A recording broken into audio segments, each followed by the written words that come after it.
Mallattoolee dubartiin tokko dhiira tokko wajjin walqunnamtii saalaa raawwachuu yeroo barbaaddetti agarsiiftu kan ni beektu. Akkam jirtu nagaa keessanii yeroo hundumaa barumsa saala faallan wal qabatan argachuu barbaaddan chaanaalii kana sabiskiraayib gochuudhaan na hordofuun dagatinaa. Hanga dhumaatti viidiyoo kana daawwadhaa. Egaan jalqaba irratti akkuma dubbadhee dubartiin tokko dhiira tokko waliin walqunnamtii saalaa raawwachuu kan fedha foonii raawwachuu yoo barbaadde mallattoon isheen agarsiiftu ni jira. Jalqabuma Rabbiin dubartii fi dhiira fedha faallaa akka isaan qabaatan tolcheeti kan isaan uume.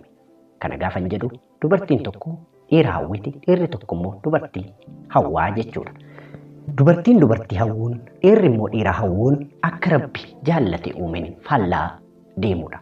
Kanaaf dubartiin dhiira hawwuun, dhiirri immoo dubartii hawwuun uumama Rabbi isa waliin uume, fedha keessa isaa jiru, fedha isa waliin uumamedha malee saalfii waan itti qaanfatamu ta'uu hin qabu. Maaliif dhiirri tokko dubartiif kan uumame, dubartiin tokkos immoo dhiiraaf kan isheen uumamte fedhii isaanii akka waliin raawwataniif jechuudha. Egaan dhiirri tokko yookaan dubartiin tokko wal hawwanii wal fedhanii yoo waliin raawwachuu barbaadan dhiirri ifaan ifatti sin hawwii si waliin wal qunnamtii saalaa raawwachuun barbaade jedhee dubbatees dhageessisees itti himachuu danda'a.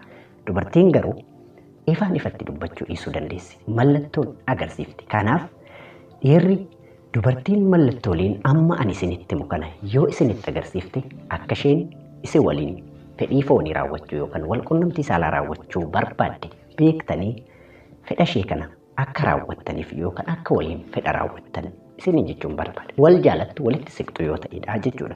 Dubartiinis kan isheen mallattoo kana agarsiiftu yoo si jaalatte, yoo sitti siqtee fi si waliin fedha ishee bahachuu yoo barbaadde qofadha. Atis ni jaalatta, isheenis si jaalatti jechuudha.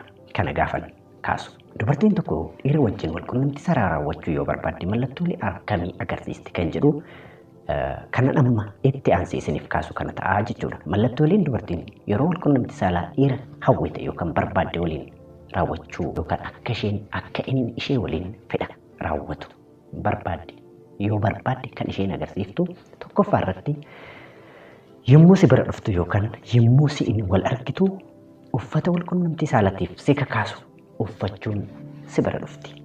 Tokko inni lammaffaan sitti dhiyaatti. Kana jechuun sitti siqxee si hammatti akkasuma harka ishee sirra godhattee sitti hasaasti, sitti haasoftii jechuudha.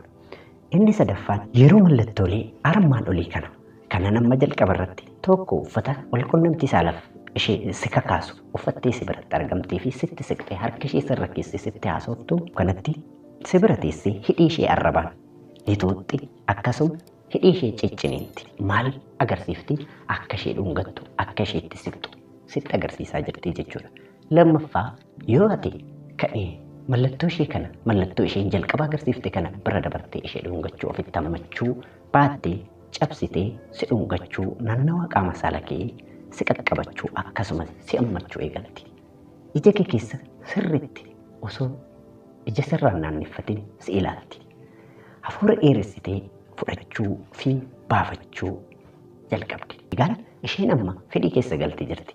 Kana ani hin beeku dhiira akkamii akka ta'e egaa kana guutumaan guututti sitti himteerti jechuudha. Kanaaf si waliin fedhii raawwachuun barbaada siin jechaa jirti yookaan si waliin fedha foonii koo raawwachuun barbaada siin jechaa jirti. Kanaaf dhiirti mallattoo kanneen dubartoota irratti yookaan shamarran irratti gaafa arginu dubartiin kun akka isheen si waliin fedha foonii ishee raawwachuu yookaan wal qunnamtii saalaa raawwachuu barbaadde beektee fedha foonii ishee waliin raawwachuu waan isheen hawwite sana raawwachuu fi akka qabdu siin jechuun barbaada.